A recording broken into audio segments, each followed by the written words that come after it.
Herb Sutton. I'm very happy to say on this show I have Kathie, Baillie, and the boys, Kathie and Mike. Welcome and to the my show. favorite boy. How are you? Okay, very good. Good to see you.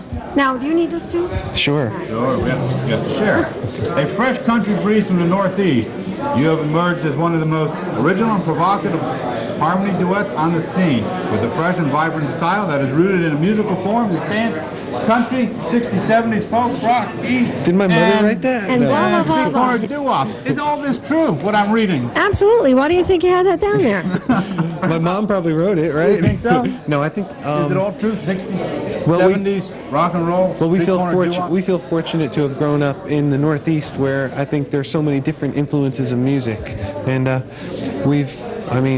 Kathie grew up. Her favorites were Connie Francis and Patsy Cline and Joni Mitchell, Judy Collins, Joan Baez, and cross section there. Favorites. So that's 60s, and of course, along with the Beatles and Crosby, Stills and Nash and all those kind of people. Where'd the country influence roll into it at? Well, I think just in general, I think country music is such an honest form of music that I think that when we write our own songs and when we say what it is we really have in our hearts that we want to get out to people, that's what country music is all about. True. Let's talk about The Lights of Home. That's your current album so far? Yeah. We have a Greatest Hits album out just this week. Brand new one. Yeah. Well, you did a tune off that album. Which one was it? Read Between the Lines. Okay. Self-written? Yeah. Kathie and I wrote it with Don Schlitz. What was the idea behind writing? Was there any ideas behind it? You would have pointed at somebody, or Right. I told the story on stage about we wanted to write a tune for our parents, so that's basically who that was for.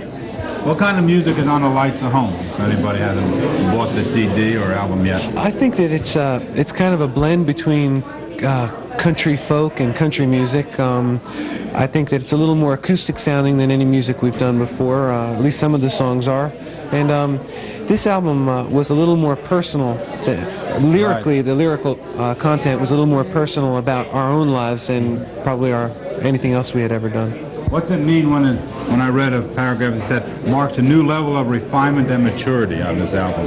That's a great line. Well, I think that The Lights of Home was a real personal mark for Michael and I, and it was an album that we got to do that we didn't have to worry about how many people were singing one line, like songs like I Love Our Love. It was a really personal song from me to Michael. It was a song that I wasn't able to do when there were three of us singing the same thing. We didn't have to worry about a group entity anymore singing a tune. So I think it was a little bit more personal for us. Why are you getting into is there a reason you want to get into the personal angle of your life?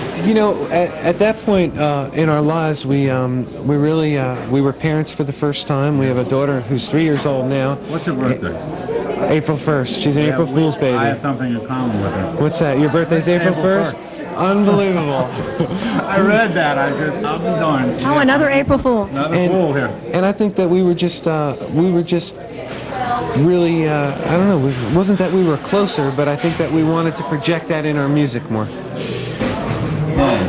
You consider this music that you were writing country This is music crazy of the back 90s? here today. I know, it's great, isn't it? I feel like I'm in a locker room.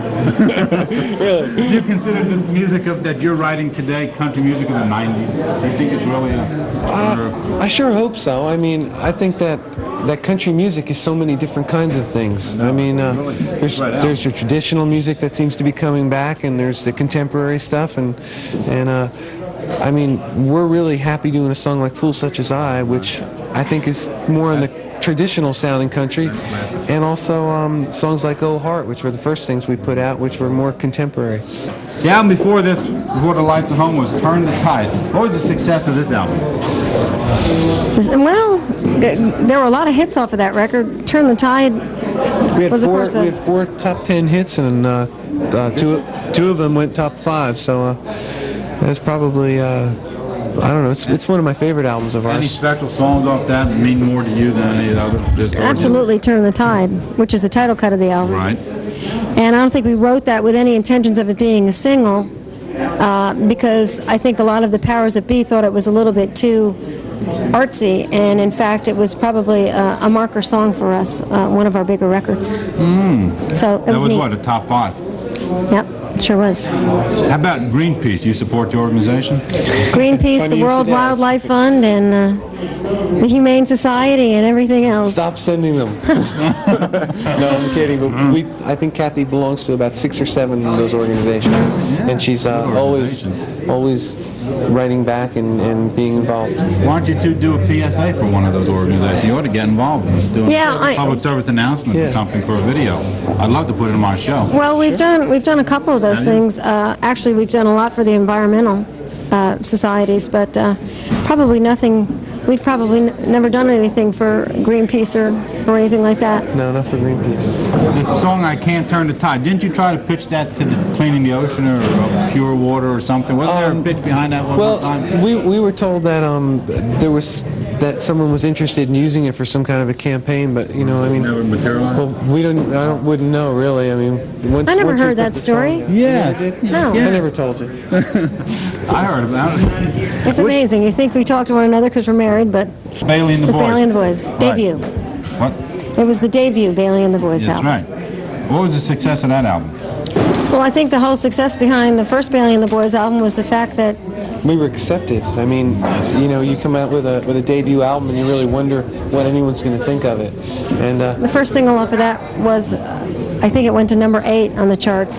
So it was a top 10 single out of the box, which was really exciting for us. So that was basically the success of that album for us. Was that any special songs other than "Oh Heart"? That was sort of a special song for you. That whole album is filled with special songs. The good thing about a first album is that you've got your entire musical life leading up to that point, and there's never another first album. No. So that song really, had years and years of music all wrapped up into one little package. Meant a lot. That was fun. Meant a lot.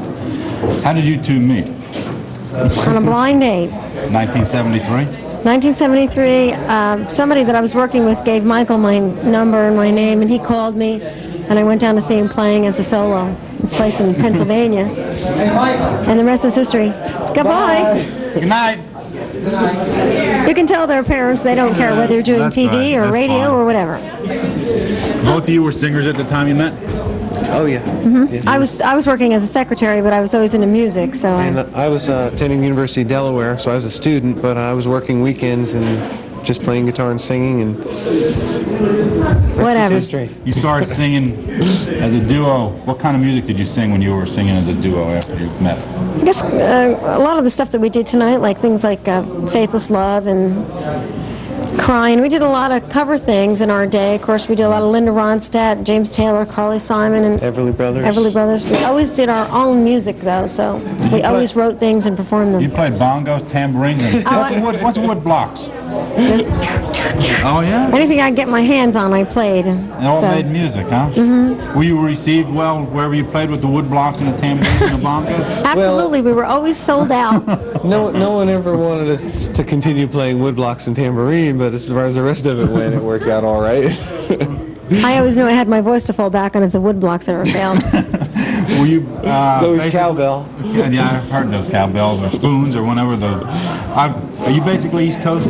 Basically, start singing East Coast. Never traveled much. Oh, absolutely. Yeah. We played up and down the East Coast for 13 years here, I guess. First place we ever played was in Newark, Delaware. Mm-hmm. Newark. Newark. As Tell I them say. back in Jersey. Newark, Delaware. huh? Newark, Delaware. What prompted you to go to Nashville? Me. Okay. Kathie always had a real love for country music. I mean, she always, even when we were playing top 40 clubs in New Jersey, we would always do country music. Mm-hmm. And for years and years and years, Kathie said, let's move to Nashville, let's move to Nashville. And finally we had the opportunity to do it, and we were glad we did. You sang background vocals to Ed Bruce's song? Yeah, that was the first week we were in town. We thought was we our were first really day. hot stuff, I'll tell you. And it went to #1 yet, too. Yeah. Of course, then we didn't have a job for another year, but... 2 years.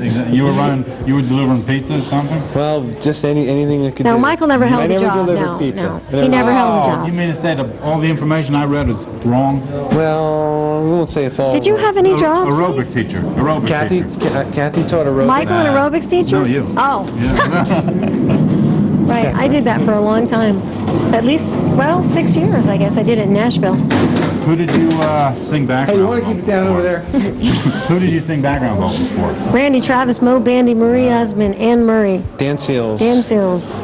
You continued to write songs during this whole time? Yeah. Who did Absolutely. you pitch them to? Who did who Well, the recorded your first songs? person that ever recorded any one of our songs was Marie Osmond, and it was "There's No Stopping Your Heart," and that went to #1. So that was a pretty exciting time. Yeah. Enabled us to stay in Nashville and really get our own careers Well, happening. that kind of got you into the door. Oh, absolutely. Not only that, it paid some bills, you know, bet it because did. you never really know how long it's going to take. You know, I mean, we never doubted You'd make that we were doing something that we love to do. But How about which song did the Forrester Sisters record?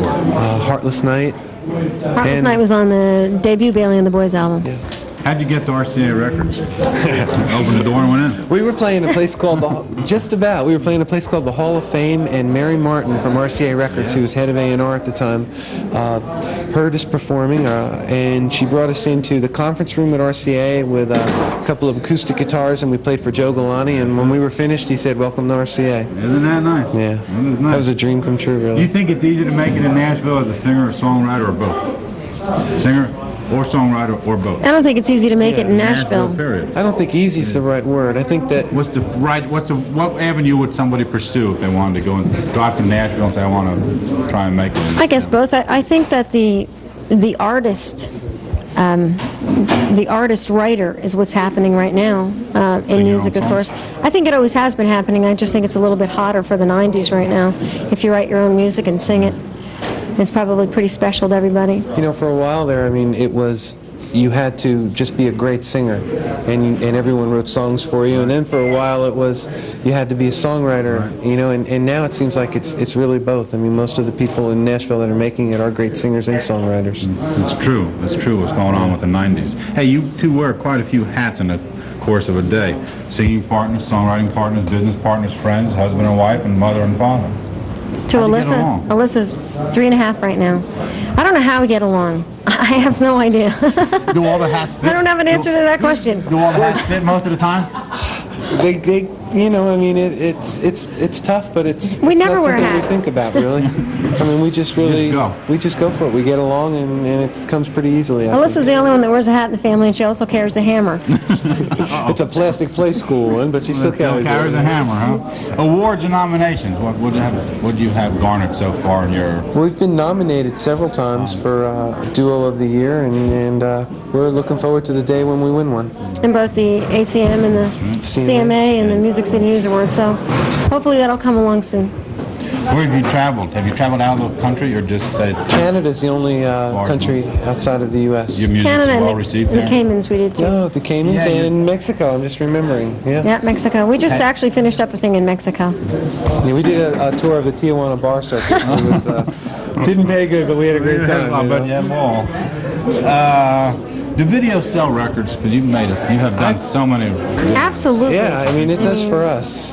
My only regret in my entire career at this point is the fact that we didn't do a video on Oh Heart, and I think it did. certainly would have put. Well, we didn't do a studio video, but there's a We did a performance performance video. video. I have put in a show. Which is kind of neat, yeah. Those to me are a little bit different. I mean, a performance video is different than like a little acting video. Tell us about the story about how you came about writing Oh Heart. There's a story about Paul Davis. Yeah, the album. That's right. Our album was- memories here. I researched. Our album was actually just about done, and Paul Davis, who was the co-producer, got shot in a mugging, which sounds like a horrible thing, but while he was recuperating, we wrote this tune, and of course ended up being the debut single off the album. So. And when he got out of the hospital, we played it for him, and he said, well, he goes, first time I ever got a bullet before the record was released. I want to thank you two for being on the show. Thank you, that was Well, fun. thank you very much. It's interesting. Yeah, it was great. Finally got together after how many Really? times we tried this? About 3 or 4, I think. Exactly right. Yeah. And when I'm in Nashville, I always say, Michael and Kathy, we're going to get together, come to Jersey. We finally did it. Finally. Thanks for doing the show. Well, thank you We for having us. appreciate it. This is Herb Sutton. Until next time, keep smiling, keep it Sutton country.